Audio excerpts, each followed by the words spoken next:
Have you ever wondered what it's like to be in the 1% of the world? Out of 8 billion people on this planet, only 1% will ever run a marathon. And even a smaller number will ever win a marathon. Now, Joey Whelan didn't just win one, he's won multiple. And that puts him somewhere in the 0.001% of the global population. But this episode isn't about the medals. It's about obsession. It's about sacrifice. It's about the identity as a runner and what it really costs to chase excellence at that level. In this episode, we dive into the why behind Joey Whelan. Let's get into it.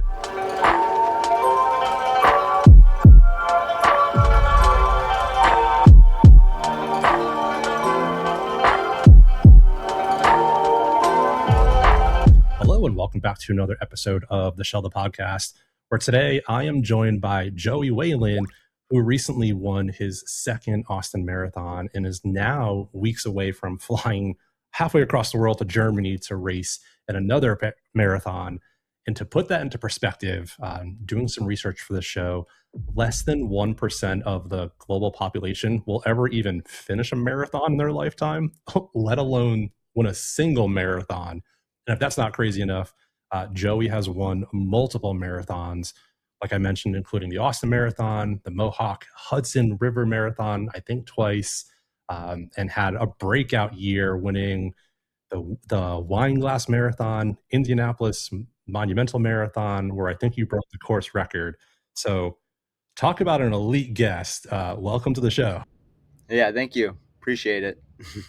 Man, that's quite a pedigree and resume when I was doing some research, I think where this all started, for me, I recently ran my first ever race, the Austin Marathon a few weeks ago, the 5K portion of it.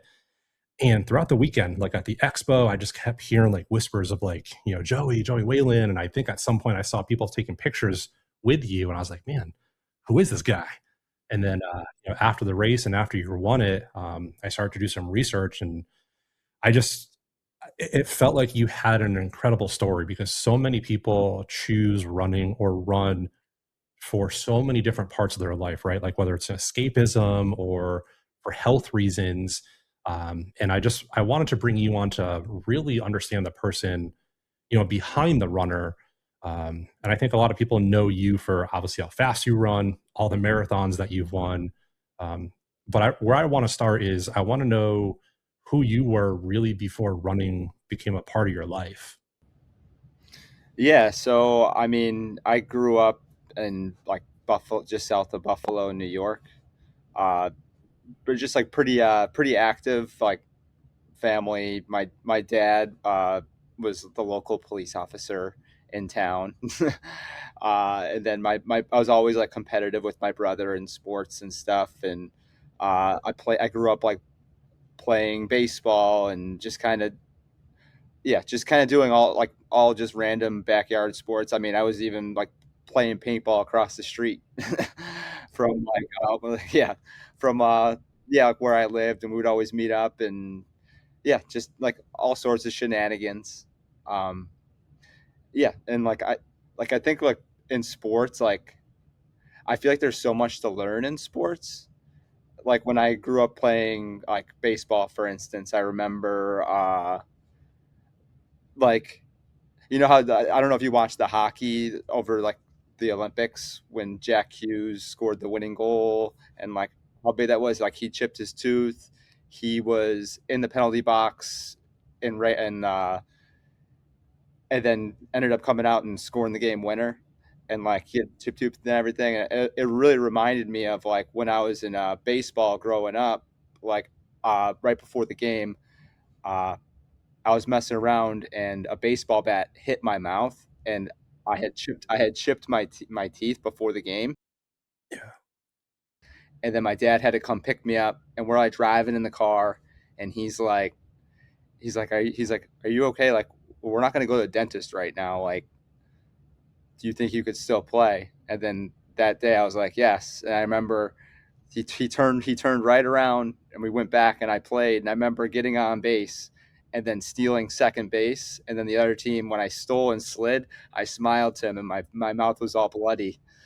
And I was just like, all right, this is sports. Like, just growing up with that competitive edge. Yeah, it sounds like you went from all these team sports and then having that moment where you really faced a ton of adversity, where I think some people would just crumble and be like, "Hey, no, I'm not going back." It sounds like that was a switch for you right there, where like you felt that drive. Yeah, for sure. That leads me into my next question because as I'm the opposite of you, right? I'm starting into my running journey, and as I'm going on some longer runs, like my mind goes to some really weird places where it's trying to talk myself out of it and everything. When you're deep into your runs, like what are those thoughts that you're wrestling with that no one really knows about? I mean, I think you're always like questioning like what you're doing. Like when I was running for like training for the Austin Marathon, like I had very like out like the weather out in Western New York is pretty terrible. Like we have like a ton of snow, so like that had to do most of my training on the treadmill, and I was questioning myself like, I mean, I'm doing a ton of work on the treadmill, but I'm like, does this translate to the road? And then you're just like basing everything off of doing everything on a treadmill, and I'm like, I don't know if it translates. uh, then pretty much just getting to Austin and like you have all the questions in your head on the starting line. I'm like, I think I'm pretty fit, but then that gun goes off and everything just goes away, and it's just like then it just feels natural again. And it's just like I think that just happens with anything that you do, like anything big, like I don't know if you're married or anything, but it's like right before you got married, you're like you're getting really nervous, but then all of a sudden, It's just something clicks. like yeah, so yeah. So I mean, you're just always like kind of like question things, and uh, at the end of the day, you just gotta like trust deep down that you know you're gonna be able to take care of it, and that you knew that you put the work in. Yeah, thanks for answering that because I brought on a lot of athletes over the past year or so, and I think I've noticed this correlation where a lot of athletes that are performing whatever the sport is at the highest level, they're saying something similar. And it's almost like they're going through imposter syndrome or like self doubt in a way right before that moment happens. And then it's just like the whole world just becomes quiet and they can focus. But everything leading up to that, there's just so many thoughts that are just going through your mind that are trying to take you away from what it is that you're doing. Yeah, I mean, like nerves are a thing. It's like Josh Allen, quarterback of the Buffalo Bills, he throws up before almost every game.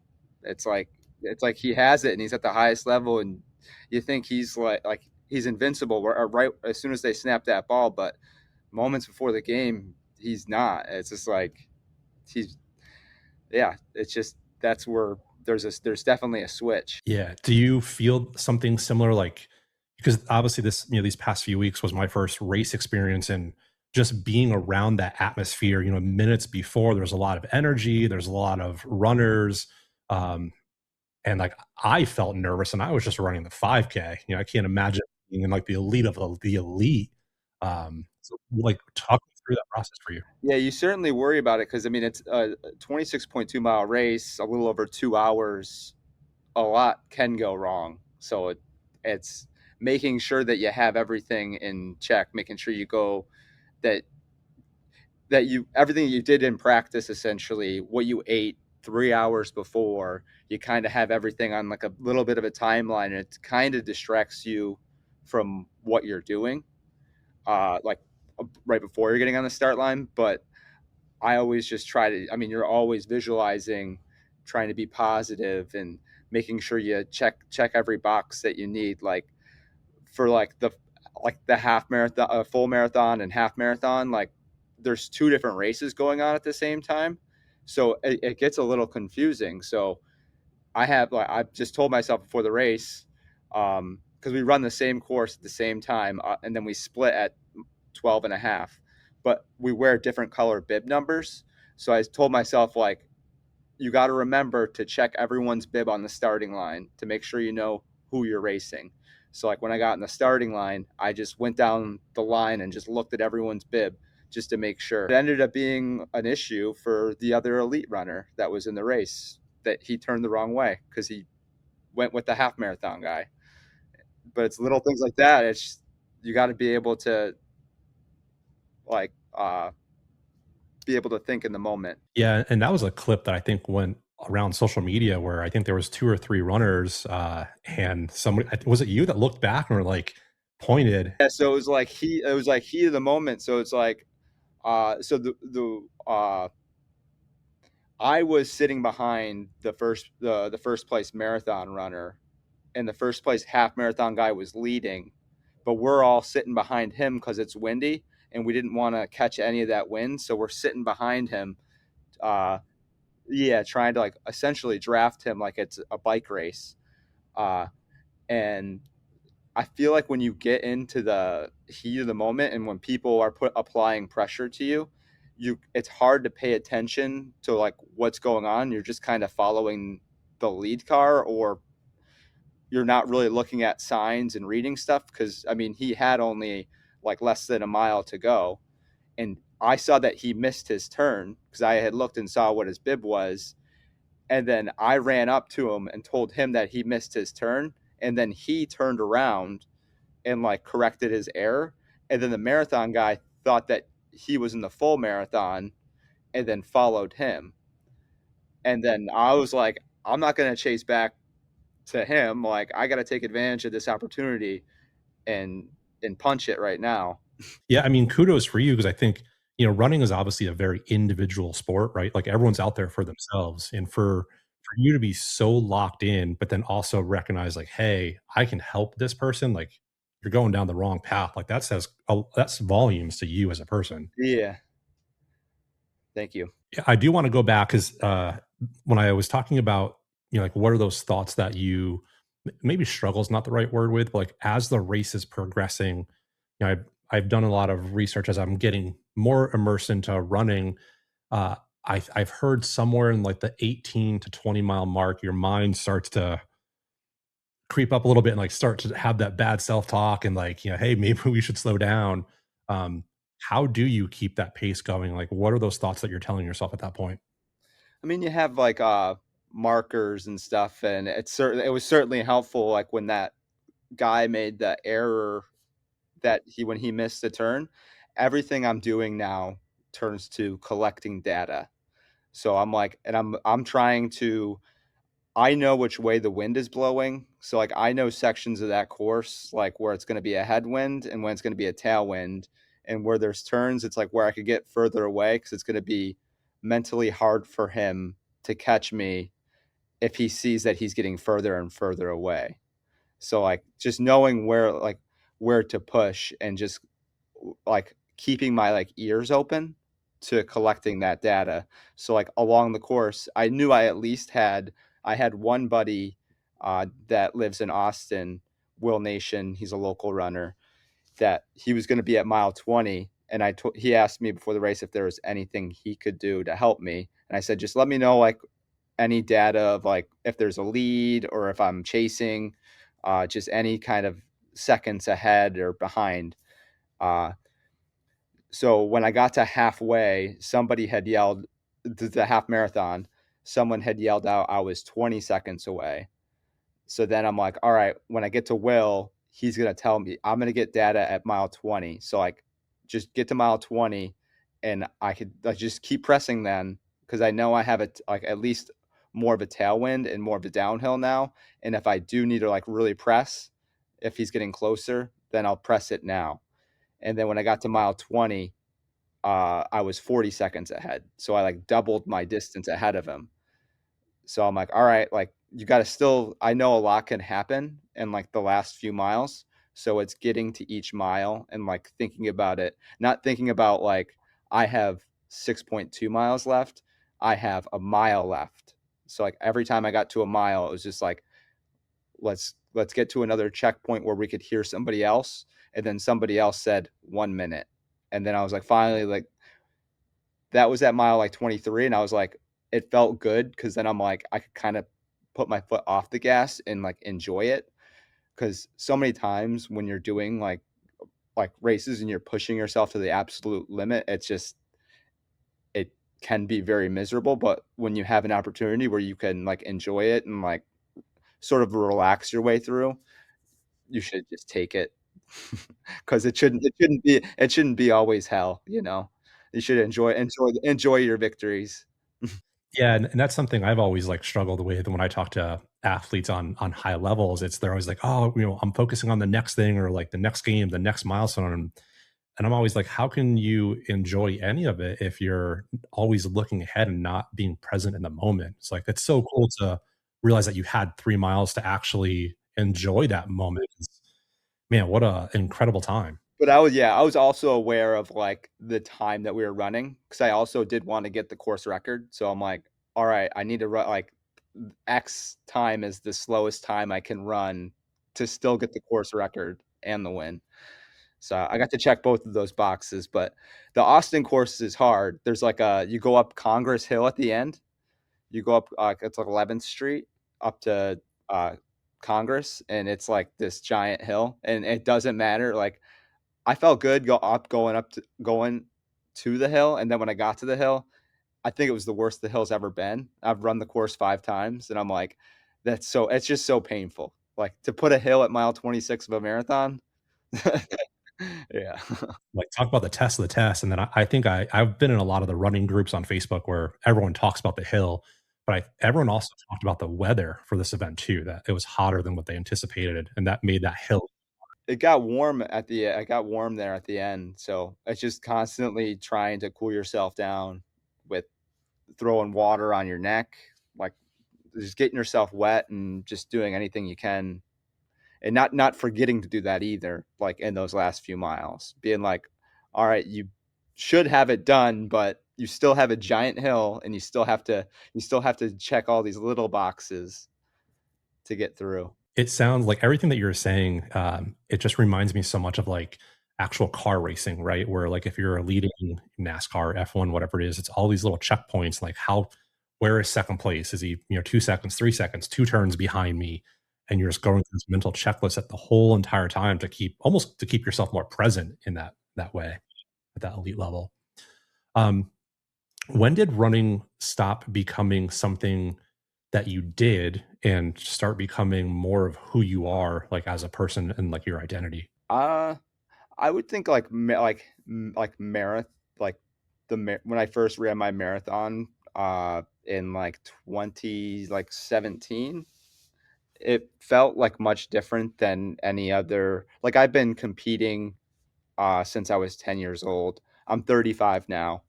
Uh, so I've always done it, and but then it really felt different to do the marathon event. It just, uh the amount of time that you're out there, it just felt like a completely different sport than, like, a cross country race or a track race. Like, the endurance aspect of it, I love, like, just marathoning in general. It's just like, Austin Marathon weekend, it's like the Austin Marathon takes over Austin for a weekend. That's pretty cool. It's like the roads are shut down for you, and it's like, and then I get to be king for a day. Yeah, it was such a cool experience, like, I live, 10 minutes outside the city, and it's like we're always going down to South Congress and, eating or shopping, and to see that whole entire place just filled with fans, and to be able to run up and down it was just such a wild experience. I can only imagine for you at the elite level, and also coming out number 1, like, that is just gotta be such a surreal feeling. Yeah, it's very cool. It's like to to be able to do that, and yeah, you get these wide open streets. Streets are yours. If someone only knew you from your Austin Marathon wins and the success you've had here in Texas, what part of your story do you think they would just completely misunderstand or not know about you? Uh, it's a tricky one.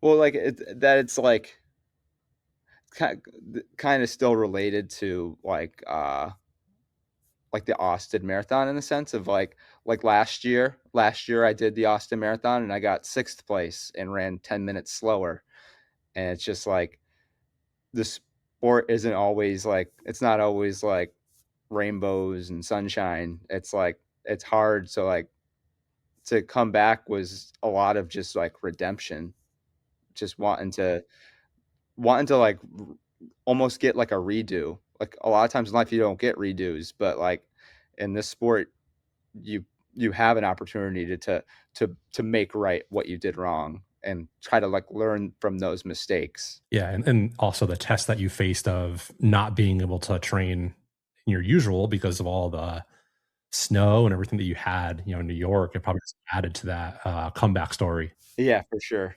I've heard a lot of people say that running, obviously, it's one of the most physical things you can do, but a lot of people talk about this runner's high, and they talk about at some point you just don't even feel like it, and that got me thinking, like, is there any part of running for you that feels like it's a form of art or a form of therapy in a way? Yeah, for sure.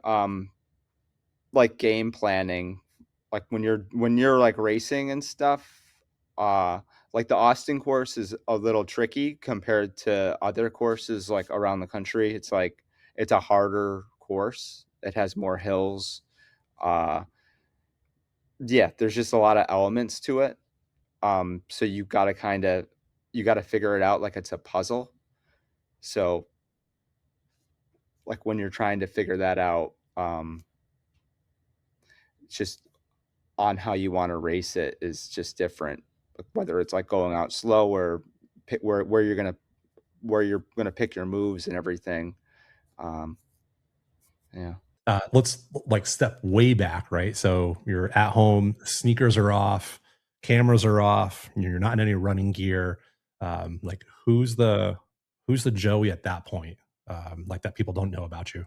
uh, th- I'm probably with my dog. I have a little English bulldog, and we're always bopping around. Uh, Whether it's like going to a town or uh, yeah, going to like a brewery or something. That and going like with my wife traveling, like we like to travel a lot. Yeah, and I think I saw. I'll pull up a picture here when I was doing some research. Looks like you and your wife, and you obviously are huge Bills fans. Yes, yes. So living, I think you mentioned before we started, you live what 10 minutes from the stadium growing up, so you used to go to the stadium quite a bit. Yeah, so, like, growing up, I mean, I like, my school district is part of it is, connected to, like, where the stadium is, so, I was like 3 miles away, so, like, on Sundays, I would run with, like, $20 in my pocket and, like, go to a game we'd go to a tailgate, and then we would all separately go into the game and sit, like, with strangers, but it doesn't matter 'cause, you're a Bills fan, and all Bills fans are friends, and then after the game, we would all, like, convene and tell our stories, and then someone's mom would come pick us up. That's so cool. It almost seems like you went from one community to another, right? Like the Bills Mafia obviously is known for one of the best fandoms in all of football, where you could show up to a tailgate and as long as you're wearing anything Buffalo, like you're in. And from what I've noticed really early on in the running community, it's the same thing. Like you show up to an expo and it's like it doesn't matter. Like you're part of that community and people will talk to you if you're a complete stranger. Yeah, for sure. I mean, me and my wife, we travel a lot, and we go to, like, away Bills games. We try to make one every year, and it's fun. Like we like going to the meetups and meeting people. I lived it just outside San Antonio for like 5 years, and there's Bills backer bars. So like there's bars fully designated for uh, Bills games and stuff. So it's fun to just like meet that community. And it's always really funny to just be like in passing. You'll see someone at the airport wearing like a Bills hat, you just say "Go Bills," and you just walk by, and that's hello, and that's also goodbye, so it's just like doesn't matter, uh, it's just fun. It's like that one word, here in Texas, we all say, well, not all of us, but a lot of people say like howdy or y'all. And like that's just a common thing where it's like no matter what, like, oh, okay, I see you, you're from Texas or you're from Austin. It's just so cool how one little thing can bring a whole community. Yeah, I remember I was at, like, a traffic light in, like, San Antonio, and this guy's, like, laying his horn on it, and then I'm, like, getting frustrated with him just, like, laying his horn, and, like, I just have to, like, peek my head out and, like, look behind me, and then he just yells, "Go Bills." I was just like, everything just went away. I was just like, all right, like he's just a fan because I had like a Bills bumper sticker or whatever on my truck. So it was, Just want he probably felt alone, like he saw another Bills fan and wanted to connect. I mentioned it right when we started the show. There's millions and millions, if not even billions at this point, of runners in the world, from beginners like myself up to, professional elite athletes. And some of those people will never even run a full marathon, let alone win a single marathon. So that does put you in like the 0.0001% of the world. Has that ever like hit at all for you? yeah. I mean, it's crazy when you say it like that. Yeah, It really is. yeah. It's just that's nuts. I'm gonna have in the coming weeks. I'm working on bringing on a former NFL player, and like it's a similar stat, right? Where they always talk about the what less than 1% of high school athletes will go on to play professionally, but winning a marathon is even harder than that when you look at it from the pull the curtain back and really think about it from the bird's eye view. It's pretty incredible. Yeah, and it's just there's like I said in the beginning of like the podcast, like the moments before. I mean, confidence may not be that high. Like you're running everything through your head of everything that can go wrong, and then that gun goes off, and I mean, everything just has to. So many things have to do go right, and you kind of have to not think about it. Like you could get sick, you could eat something bad, but it's just like trying to eliminate everything that could go wrong, not let a Murphy's Law thing come happen. Yeah, and almost make it a science, right? Where like eliminate all the possibilities and eliminate all the potential things that could go wrong, and you're turning it into a ritual at that point, really.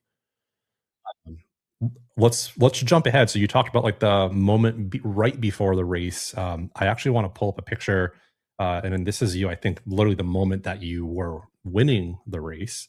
Um, Tell me what that's like. Like, tell me what is it like when you see the banner come across, you see the confetti start to fly down, fans are cheering for you. Like, talk me through that moment.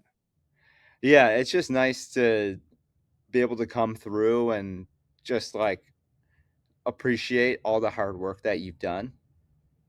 And there's so many times you cross that line, and it's just like you're like, oh, I wish I could have done this. I wish I could have done this. And it's like you cross that line when you're first, and you go, I did this.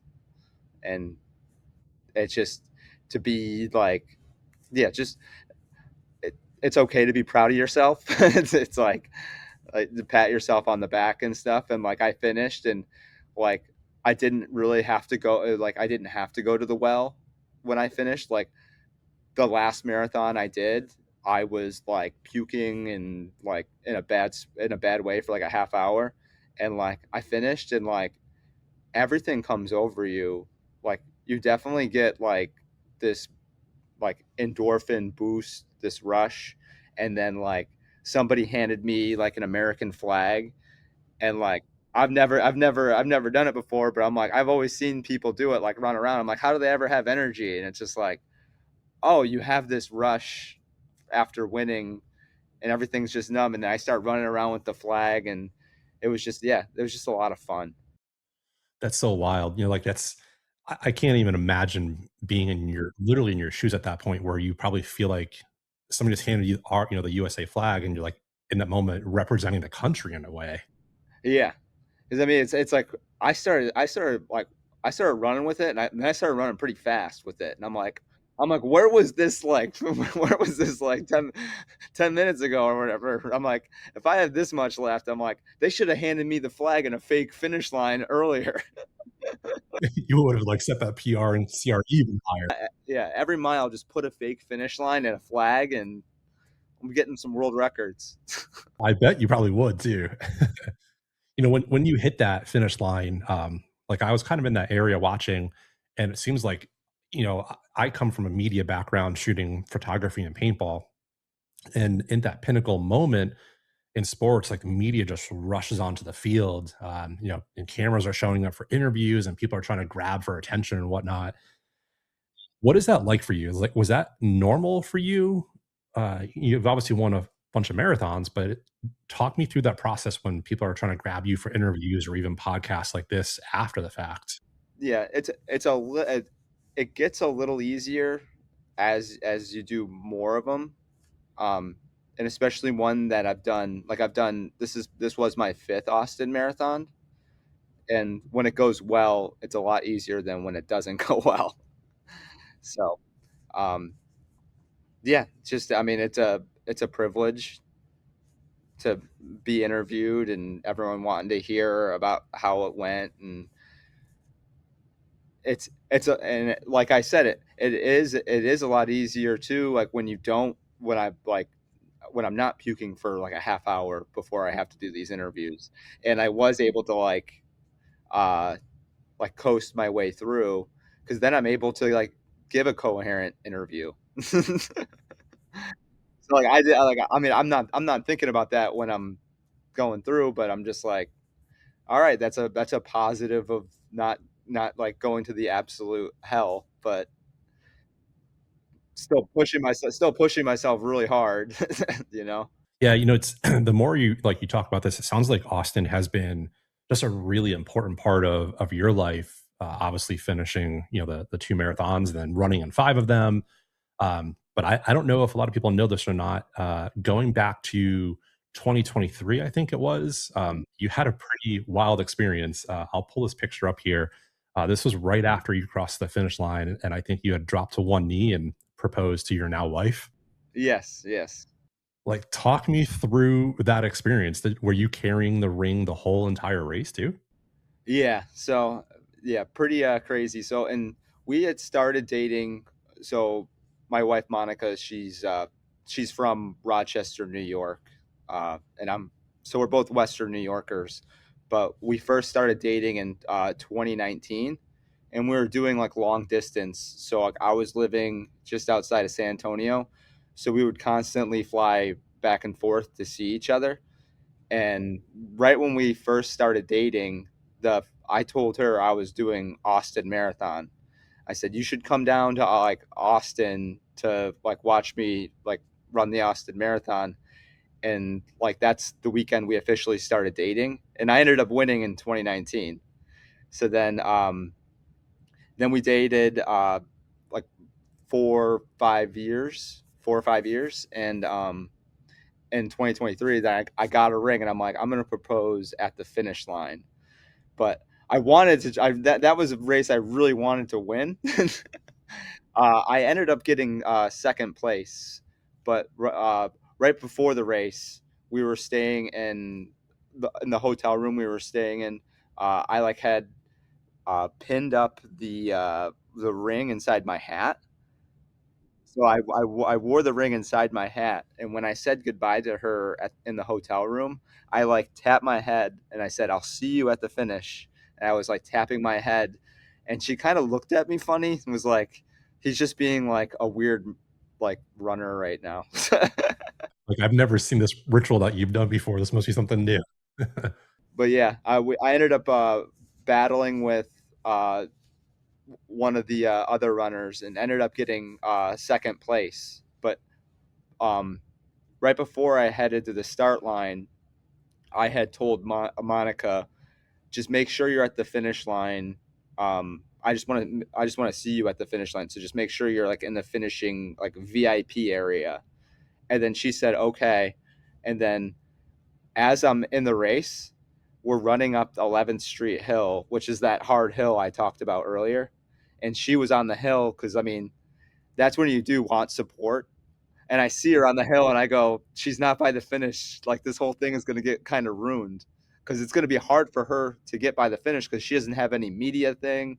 And I didn't tell anybody at the Austin Marathon that I was doing this. Uh, so then I like finish, and obviously she can't get, I'm not going to see her for a little bit. And then I'm like talking to some volunteers, and I'm also kind of emotional, because like after you finish like a long endurance thing too, you're emotional. And then like I'm about to propose, and like uh I'm like I need Monica to come to the finish line so I could propose. But like to have her get there, like Mike Thompson, was working as like a volunteer, and like we called Monica. I'm like, just tell Monica it's like a medical emergency or something to get her to like to get her to like come to the finish. And they like locate her.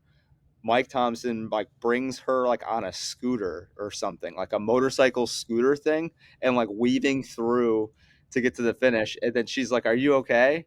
And I said, "Yeah, they just want our picture in front of the finish line." And then we walk over to the finish line, and then I proposed. Oh my goodness, what an epic story. Yeah, yeah. And it's cool because like Austin Marathon does such a good job. They broadcast it on Flow Track. So it's like my friends and family that watched the race, they got to see the proposal too.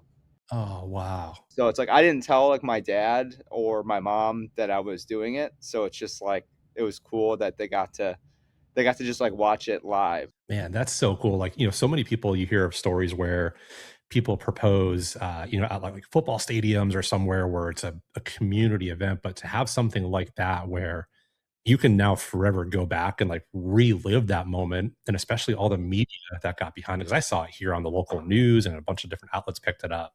What a special moment. Yeah, I got a lot of free photos for that. Yeah. Man, what was it like, running through? Because like obviously the marathon it's a mental game at some point, but also knowing at the end of this thing, you've got this life-changing event. Like, how did you almost like lock that away while you were running? Or was that motivation to run?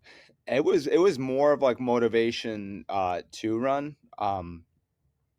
Because I mean it like it got the race was really hard and it was a battle up front. I just wasn't like prepared enough. Like I mean, it was coming through the winter. I was working full time. It was just it was just I I just didn't put enough work. I think I ran better than I should have run probably. um, but there was like probably like 4 or 5 lead changes in that race, and then I came up 7 seconds short. But like that's still one of the races I'm most proud of because I I battled all the way to the line. Like I was pretty dead after that one. Like I was not doing sprints with the flag after that one.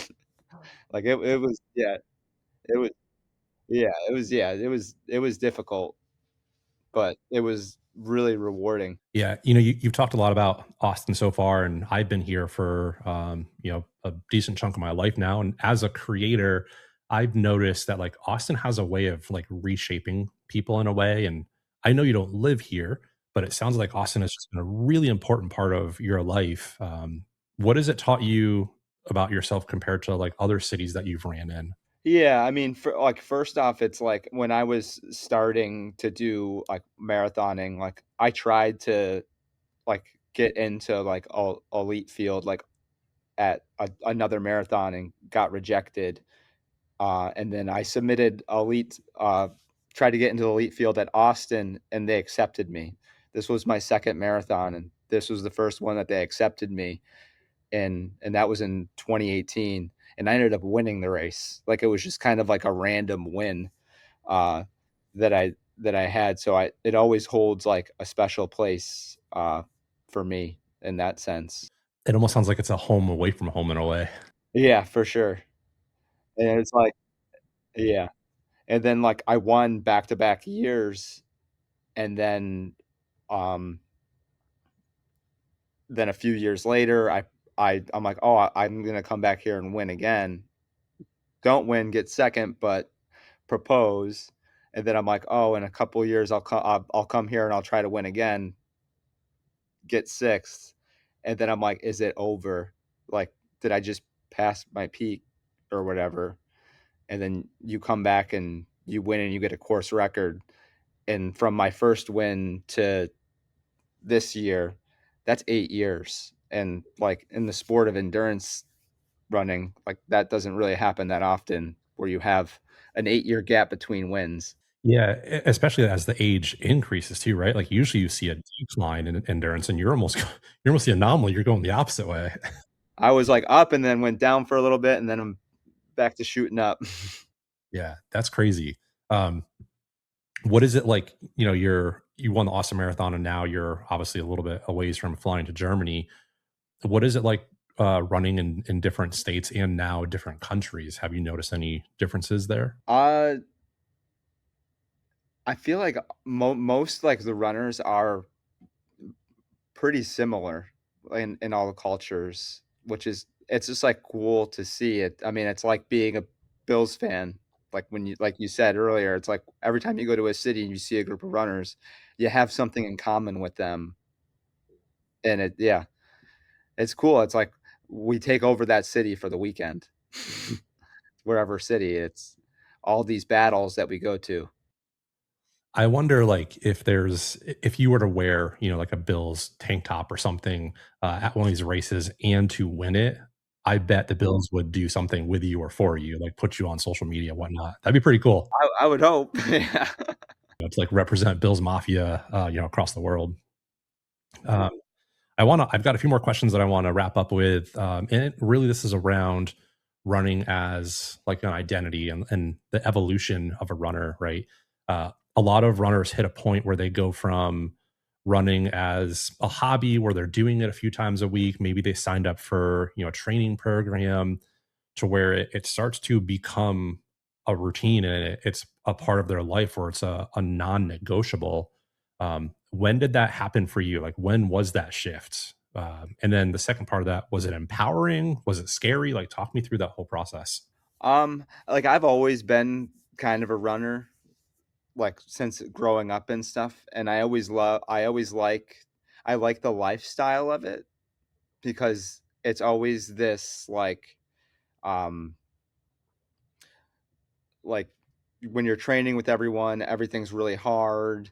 Um, and then you kind of it it holds you accountable in like life situations, and you always have to have really good time management.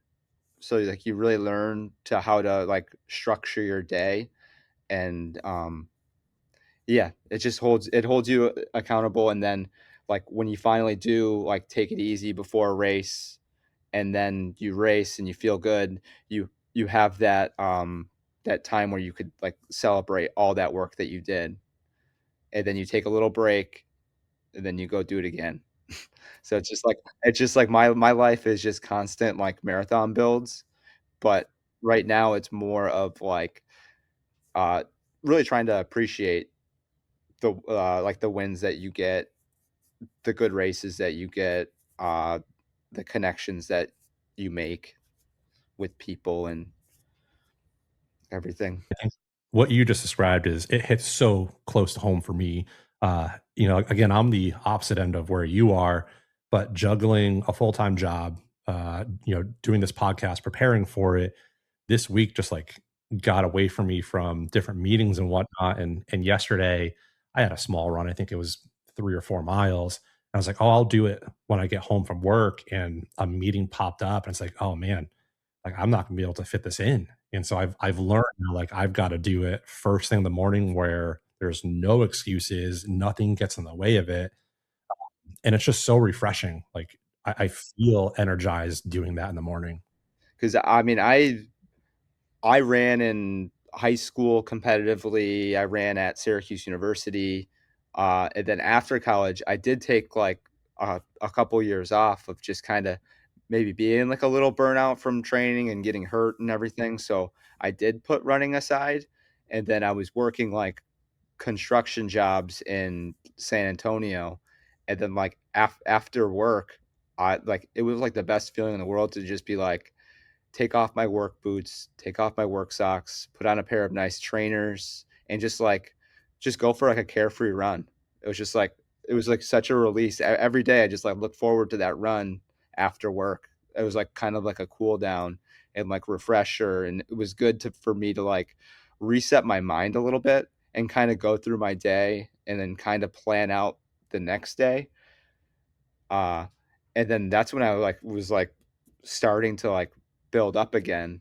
And like that's how I got into marathoning was like I was working construction and then running after work. And then I'm like, I'm actually getting pretty fit. Like I haven't run a marathon in my life, but I think I'm going to sign up for one. I'm 26 years old, so I signed up for one, and then my second one was Austin, and it was just like I'm like, all right, like let's keep this train going. What's like the if you think project in the future, what's the end goal for you? Like where would you like to end up as a runner? Are there certain races that you want to either run or participate in or win, or like what are some of your goals? Yeah, my goal is qualifying for like the World Championships, which is in Beijing in 2027. You have to run like a fast enough time with like a it's like a ranking, like a world athletic ranking. So, but they only select three people. So three people out of all of the US. So it's very hard. Um, but also like right now I'm qualified for the Olympic trials, which would be the LA Olympic tryouts. So you have to get top three in that race. So like everything's kind of building for that for 2028. So it's just kind of like working on your craft until like you want to send it in those races. So it's like I always think of like runners are a lot like comedians. Like there's like a lot of parallels of like you have to go to every venue, you have to go to every race, and you have to put yourself in all these like situations. Like Bill Burr calls it like killing in obscurity. Like that's what I do a lot of. It makes me a little different than the traditional marathoner that does 2 or 3 marathons a year. I do like five to eight a year. Like uh I want to figure out everything in the marathon, and I want to get strong. You get stronger with each one. Then when I get up to the ones, my target ones, I really want to knock it out of the park.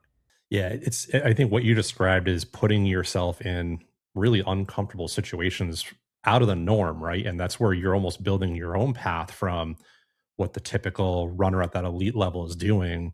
And it sounds like you're almost using some of these other, I'll call them smaller marathons as training grounds for what can I dial in to just work on a craft a little bit more. Yeah, it's like thinking outside the box of like if we all do the same thing, I don't think I'm going to be able to finish in a top 3 spot. I gotta think of it a little differently in order to get there.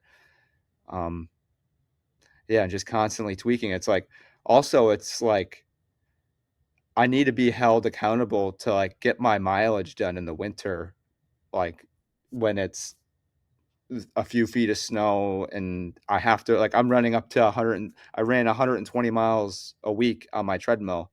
I had a 27-mile long run in my basement. It's like I mean, that's mentally hard, but like if I have a race like the Austin Marathon where I could daydream about winning it and setting a course record, like that's what gets me there. It's like, Yeah, there's always something to work towards at that point. yeah, I need something to get me through those miserable times. And I'm almost through it. It's like the winter should be ending here in the next month. So Fingers crossed. Yeah, I've seen a lot online. I think this weekend or maybe coming up, one of the Disney races is happening, and I've seen a lot of folks in the Connecticut, Buffalo kind of area are obviously with the blizzard. They're like, I have booked 2 or 3 flights. Like, I will get to Florida no matter what happens because you put so much time and energy into these things. for sure. Have you ever looked way ahead and like daydreamed of that moment of potentially being selected to be on the Olympic team? Yeah, for sure. I mean, that's the number one thing that I feel like you strive to wear that USA jersey. You always daydream of it, and if you're able to earn a USA jersey, I mean, you should be able to try to medal, and that's everything in sport. It's like if like how cool is it like to watch like the Olympics? Like that's like it's like the pinnacle of like sport. Yeah, it's just everything. Yeah, I was gonna say that's one of the few things in the world that really unites people. Just complete strangers. You go to a bar and there's just different pockets of people cheering for whatever country they are, and like it's a thing that unites people. And I think for someone doing an individual sport, it's a life-changing moment because that's where sometimes the Nike sponsorships come from and other, endorsement deals and whatnot. So like people's lives literally can change just from that one moment right there. Yeah. And there is no guarantees like in sport either. Even if you're the top guy, like what was it that Ilya ice skater, uh, Ilya Malum, where he's the quad god. He's by far the best ice skater in the world, and he finished eighth place. Like there are no guarantees in sports, but I guarantee you, he will think about this every day, and he will come back for that gold. And that's what's cool about sport. It's the story. It's the comeback story, And it's kind of back to what you said, where you finished sixth and then, came back and like that's part of your story now. And it adds to that excitement and it adds to what that drama is for next year for this that skater. Yeah, for sure. Um, have you ever thought the opposite end? Like, what would you be or what would you do if running was ever taken away from you or if you weren't able to run anymore? Um, I guess I try not to think about that. I don't know. Uh, I mean, I've done it so long that I mean, if it was taken away from me, like I've done a lot. I've won a lot of races, and I mean, I would be okay. I mean, it would be fine. I would still follow the sport. I would still root on my friends and support anyone I can and help in any way I can from what I've learned from it. Um, yeah. So like it wouldn't be like I mean, obviously it would suck not to be able to do it ever again, but I've I've also won like 9 marathons. I've run under 2:10 in the marathon. Like I've already accomplished more than I thought I would, so everything right now is just gravy, so Yeah, and that's like right there. What you just explained, I think I wish more athletes at whatever level they're at the highest level, or even if you're a creator at your craft, would get to that point to where whatever it is that your goals that you set out to do, that hey, you know what? If I were to walk away right now, I would be okay with my story ending because I think so many people don't ever get to that point, and then they just start to chase and they're looking for something to fill that. And there's I think for you, there's some type of freedom in a way where, you know what? I've accomplished my things, so now I can actually just run, and you're almost probably running even more or even having more success now because that pressure is off in a way, if that makes sense. for sure. Yeah. Totally agree. Last question. So like I mentioned, I recently caught the running bug, and this will obviously live on, YouTube and Spotify and everywhere else that podcasts are. And I think a lot of new runners turn to different social media platforms for running advice or to, they go search out the top runners in the world to hear what they have to say to help them on their journey. What's advice you would give to somebody who's just the opposite of you, like just starting out on their journey? Yeah, it's, like, similar to, like, when we were all kids. Like, you want to have you wanna do it because it's fun. As simple as that is, it's just, like, if you have a couple of friends that go running and you guys wanna meet up at, like a group run, you guys just hold each other accountable. And, like, running is such a sport, it's like you get what you put in, so it's a we're just all bricklayers, and we're laying a brick as perfectly as we could lay every single day, and then you're building a wall, and then after that wall is built, you just bang your head against that wall several times until it falls over, and then you rebuild it again, and you just keep doing it until that wall is bigger and bigger, and your goals are bigger and bigger. I love that. It's almost like I had a vision of like building a castle in a way where you're building just this large, structure. It's so cool to see that, running is such an individual sport, but it's also a team sport in a way too, where if you've got these run clubs or meetups or shakeout runs, you're doing something together. Yeah, making it fun and, like, setting goals and, like, even just, like, if you're on, like, the social media, like, if you're on, like, the Strava and just like seeing where all your friends are, like where your friends are running and like competing after segments is always fun. Like I remember during the pandemic, I was just like, uh, yeah, I was just chasing a bunch of segments and just draining some people's accounts just for fun, just like cyberbullying. I was just like, I'm gonna target this kid and I'm gonna drain his account of every segment that this kid has.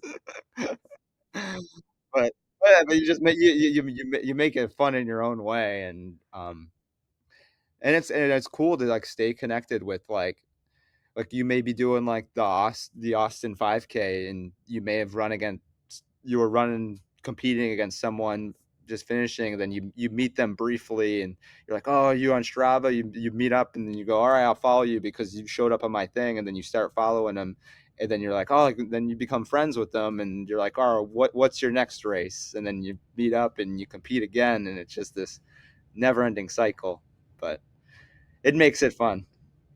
I mean that's how I like when I was getting back into it, I joined Strava. This was like back in like 2016 or 2017.